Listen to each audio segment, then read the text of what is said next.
So today, we're going to dig through a forgotten treasure, the live-action show called Witchblade that originally aired in 2001. It has 2 seasons, and we finally see a strong female heroine from 2 decades ago. This beautiful show with a blend of action and supernatural elements will make your heart race, give you your daily dose of suspense, and make you think just one last episode before bed, which is rarely ever true. So without further ado, let's dive into the show. Before we go into our explanation, we have a very small request. If you like our content, please support us by subscribing to our channel. This is a small click for you, but for us, it means a lot. Thank you. Let's begin. How did it all start? Witchblade, the TV series, is an adaptation of a comic book series by the same name, and it aired from 2001 to 2002 on TNT. Some of the episodes were written by the writers of the comic book, Ralph Hemmicker and Mark Silvestri. Though it was unfortunately cancelled, it remains the highest rated TV series to be cancelled, according to Top Cow Productions editor Matt Hawkins. Now, you may be wondering why it was ever cancelled if it was such a great show. Well, there's a controversial speculation about the cancellation of the show in September 2002, which was that Yancy Butler, who plays Sarah Pizzini in the show, was entering rehab for alcoholism, but despite its cancellation, it was ranked 7th in the top 10 basic cable dramas for 2002 in February 2003. Production. In April 1998, Turner Network Television, TNT, announced they were making a live-action movie called Witchblade that would air in early 1999. This movie was supposed to serve as a pilot for a new TV series on TNT, which would have been the first drama series on TV by filmmaker Oliver Stone. Stone helped bring the project from Top Cow, the company behind Witchblade, to Warner Brothers Television, which then took it to TNT, another company under the same Time Warner umbrella. However, by October 1999, the pilot movie was still in development. When filming started in February 2000, Oliver Stone was no longer invested in the Witchblade project. Instead, Dan Halstead, Stone's former partner, and Mark Silvestri from Top Cow Productions took over as executive producers. Silvestri later revealed that Stone left because of a creative dispute with TNT. The filming of the show was done in Toronto in February and March of 2000, and the telefilm premiered on TNT on August 27, 2000. In 2008, Witchblade, the complete series, was released by Warner Home Video. It was a 7-disc collector set that also included the original made-for-TV movie, along with all 24 episodes of the series and special features. But for some reason, for many episodes, the music was altered compared to the original episodes that were aired.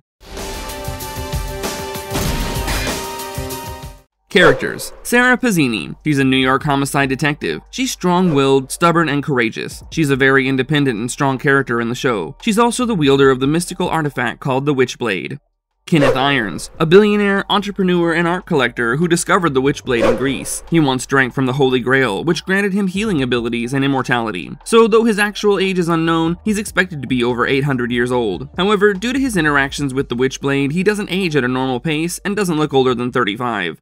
Ian Nottingham. Ian was a captain of the British Special Air Service before he joined MI5. He went through behavioral modifications with drugs and then forgot his past and became a bodyguard for Kenneth Irons. Ian Nottingham is an incredibly skilled fighter who can use both old-fashioned and modern weapons. Ian undergoes a transformation that gives him the ability to absorb large amounts of energy and even drain energy from others. He becomes so powerful that he briefly holds both the Witchblade and another powerful force called the Darkness within him. Ian also temporarily wields Excalibur, which is revealed to be just a piece of the Witchblade that quickly merges back with the main artifact. Jake McCartney. He's also an NYPD detective. Jake was Sarah's best friend and former partner. He developed feelings of love for Sarah, but she didn't reciprocate. He's a great detective and is always helping Sarah by providing her with information about their cases. Danny Wu, also an NYPD detective, he was the first partner of Detective Sarah. He's very supportive and Sarah's best friend. They've worked together for a long time. Episode 1. Well, imagine this. Your best friend is murdered, and even though you're a homicide detective, you can't seem to bring her killer to justice. According to you, the killer is Tommy Gallo, a hitman, who's rumored to be legendary and untouchable. Well, that's the story of our main character, Sarah Pizzini. She's bitter, as one would be, after watching the man who killed their best friend walk free. So, as we're all well aware, our justice system is based around the line, innocent until proven guilty. And most of the rich folks are innocent, if you know what I mean. Anyway, Sarah goes to Tommy to confront him with her then partner Danny Wu. Gallo and his henchmen tell her to come back with a warrant, but as soon as Danny mentions that he's seen the henchman somewhere, the henchman assaults him and starts running. Tommy is held at gunpoint by Danny, and Sarah chases the henchman into a museum, where the artifacts of Joan of Arc are displayed, among others. While they both open fire at each other in the museum, Sarah is momentarily transfixed by this gauntlet made of metal. As she's looking at it, a mysterious man appears behind her and talks to her for a second before she spots the henchman again. The gunfight starts all over again, and as she jumps while trying to escape the bullet shots, the The gauntlet flies in the air and finds its way onto Sarah's arm. Something causes a blast in the museum, but surprisingly, Sarah gets out of it without a scratch or burn. As she's talking to her seniors and her partner, they tell her that the person she chased was Lorenzo Vespucci, the best hitman in the business. As the scene ends, the mysterious man from the museum is calling someone and informing them that Sarah has the gauntlet as planned, and that she's everything that the person on call said she would be. After she gets home from the hospital in the morning and tries to go to bed, she looks at the bracelet that she has on her arm, which resembles the stone on the gauntlet. She has weird dreams as she tries to sleep and wakes up scared.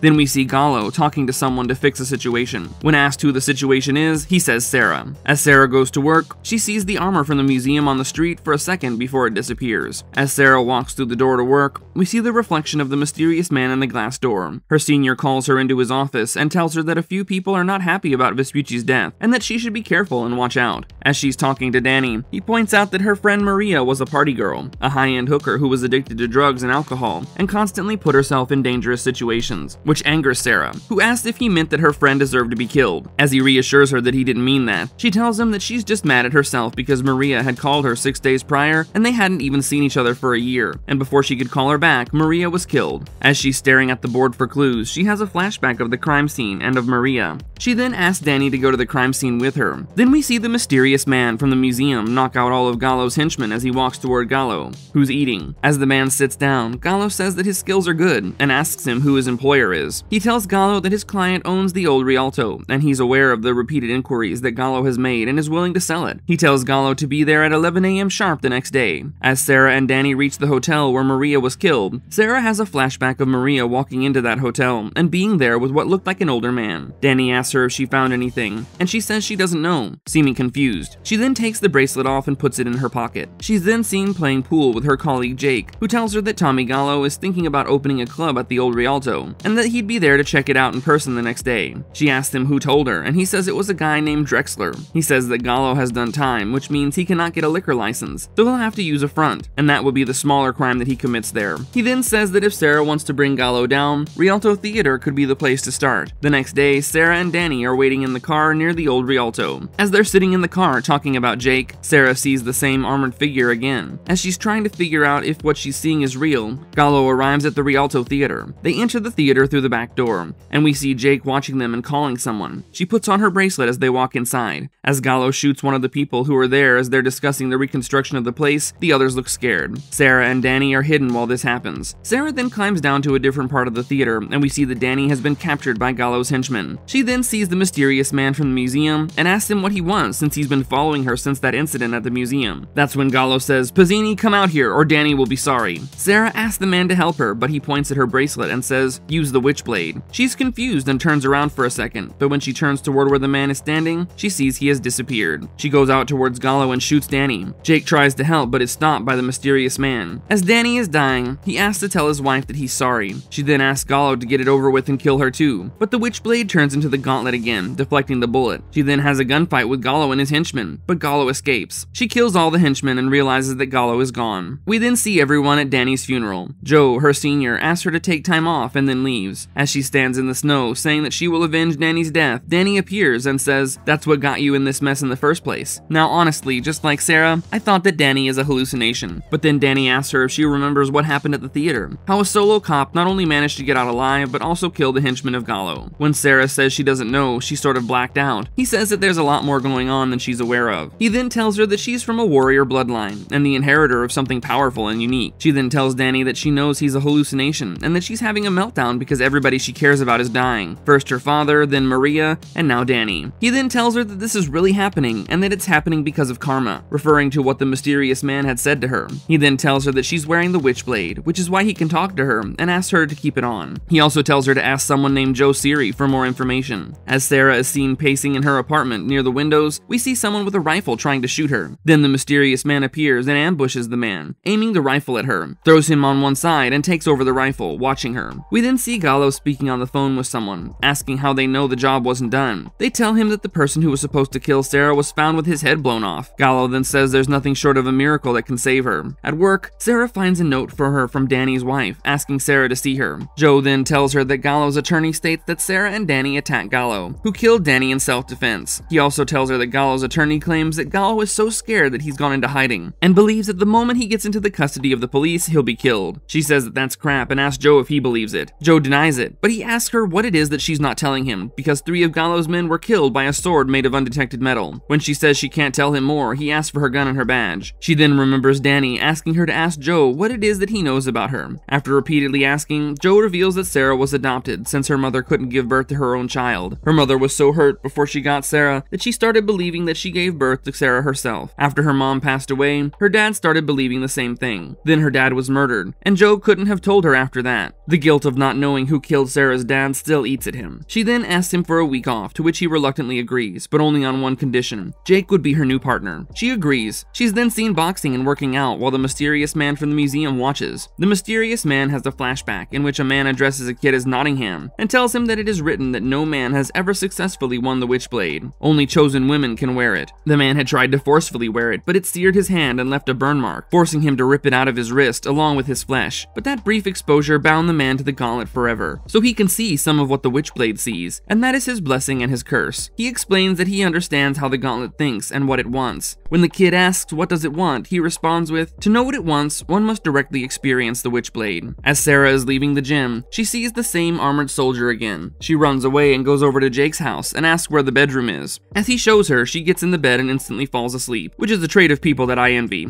I wish I could fall asleep that easily. Anyway, coming back to the episode, as Sarah is sleeping, she has a dream with weird flashes of fire and herself in an armor, and reaches the end of a tunnel-like thing to see that the man in the armor is Nottingham, the mysterious man. She wakes up, and Jake informs her that the Rialto Theater is owned by a multinational corporation called Witchblade Industries, which is the domain of a billionaire named Kenneth Irons. He also owned the art collection of the Joan of Arc at the Midtown Museum. She goes over to Witchblade Industries, where Kenneth Irons has surprisingly been expecting her. He tells her everything he knows about the case, and tells her that the mysterious man is Ian Nottingham, who works for him. He also knows about the Witchblade and says it belongs to her. He gives her his card, telling her that he has a whole collection of things related to the Witchblade, and that she can reach out at any time to learn more about it. He also tells her that he will ask Ian to visit her. Later, she calls Kenneth, and he asks her to visit. Sarah agrees and goes over. He educates Sarah about the past of the Witchblade, and the reason it chooses women as its wielder is that women are more elemental, so the Witchblade sees them as superior. He tells her he can teach her how to use it and control it, but she denies him, saying that she doesn't want to. She then leaves it. Ian is then shown to have a flashback where he asks Kenneth how to control the Witchblade. Kenneth says that to control the Witchblade, one must control the woman who wields it and test the will of the woman. As Sarah is sitting in her office, she has a vision of Gallo shooting her friend Maria, and that confirms her suspicion. Sarah goes to the underground Velvet and asks Jake to meet her there. She enters the place alone, as Jake isn't allowed to enter. She catches Drexler and asks him questions about where Gallo is. He answers reluctantly. As she walks out, Ian tells her not to go after Gallo, as it could be a setup. After a short conversation, she gets into her car and starts driving. Gallo is in the back seat. He asks her to pull into an alleyway at gunpoint, and reveals that that is where he killed Sarah's father. As he's about to shoot, the armored soldier appears, which allows Sarah to escape. After the fight in a subway, Gallo reveals that he killed Maria and her father and tells her why he killed Maria. She comes out of hiding and the Witchblade activates. She hits him with it and he falls. She's fighting Gallo when he finds the gun and shoots her in the waist. Ian's words echo in her mind. To fully control the Witchblade, she must spill some of her own blood. Gallo then tells her that he killed her father in the alley, though it wasn't personal. She walks towards him with the Witchblade, deflecting all the bullets he shoots toward her. And then, as she's about to kill him, she retracts the sword and arrests Gallo. Back at her office, she gets a call from Ian, who tells her to look through the morning paper, which says that Gallo committed suicide after being bailed for 3 murder charges. He jumped from the roof of his house, screaming about an avenging angel. Ian said that Gallo fell prey to his conscience. Sarah smirks and says either that or he had help, to which Ian says a little bit of both, perhaps.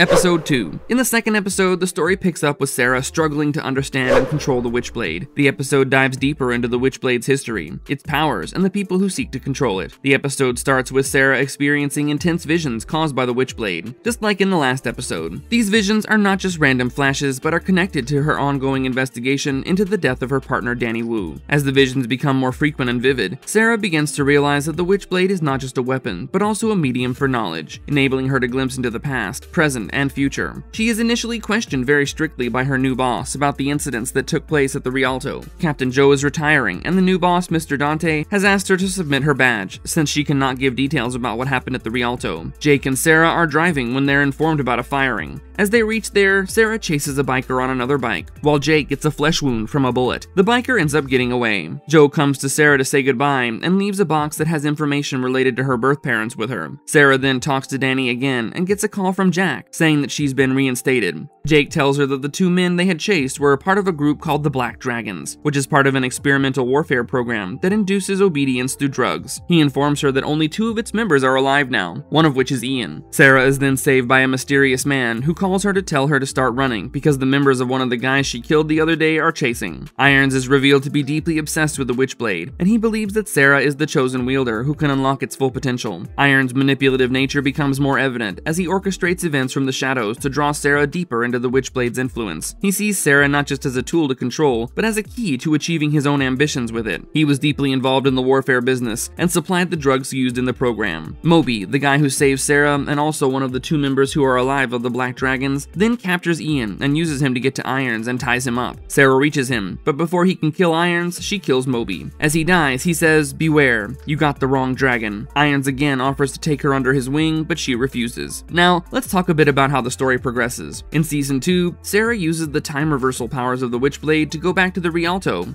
and never enters the theater, changing the course of time, therefore changing the entire trajectory of the show thereon. After facing many challenges throughout the season, like trying to save Danny, who had been buried alive, or solving other crimes, Sarah realizes that the Witchblade has a mind of its own. In the last episode of Witchblade, Sarah dreams that Lucrezia Borgia stole the Witchblade from her. Lucrezia is from another alternate line of potential Witchblade wielders. When she wore the Witchblade in its bracelet form, the gem was blue instead of red. When she wakes up, the Witchblade is missing. People are going on murderous rampages all over the US. The only connection between the killings is that the killer viewed the Cyberfaust website before the murders. Sarah eventually, with the help of Gabriel, accesses the site. In a trance-like state, she finds the person behind the site is none other than Irons. When she wakes up from the trance, Lucrezia is in Gabriel's apartment. Lucrezia stabs Sarah with the Witchblade, pinning her to the wall. Irons tells Sarah in a previous episode that the Witchblade cannot kill a true wielder. Sarah takes control of the blade while it still protrudes from her stomach. She pushes Lucrezia away from her. The blade, still in its gauntlet form, protrudes from Sarah. She talks Irons into removing the blade, telling him that if the blade were ever vulnerable and accessible, it would be now in the gauntlet form. When he removes the blade from Sarah, he's pulled into the Witchblade's domain. The soul that inhabits the blade, which also looks like Sarah, appears. The blade is on her wrist. Irons asks her how she has the blade back. She tells him, "I never really lost it. The Witchblade is a state of mind." She draws back to strike Irons with the sword. He asks her, "Why now? Why this time?" She replies, "Because I'm no longer angry." She severs Irons' head. Sarah reappears in Gabriel's garage. She's healed. Only the slash in her shirt remains. Irons is passed out on the floor. Sarah rides away on her motorcycle. We hear the soul of the blade tell her,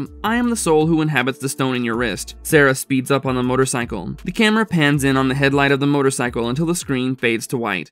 Conclusion. Witchblade is a wonderful series with brilliant writers, a great cast, and amazing cinematography. It's held up to today's standards for sci-fi with a great storyline. The characters are strong, and there isn't a single dull moment in the series. The show combines a cop drama with supernatural elements, and we see criminal masterminds and choreographed fights with great action scenes. Sarah's aggressive and bold character complements the show too well. Each episode unravels a little bit more about the mystery of the Witchblade, keeping the suspense intact through the visions that Sarah gets. It's a great show to watch, and the complex relationship between the characters and their inner battles will keep you on edge.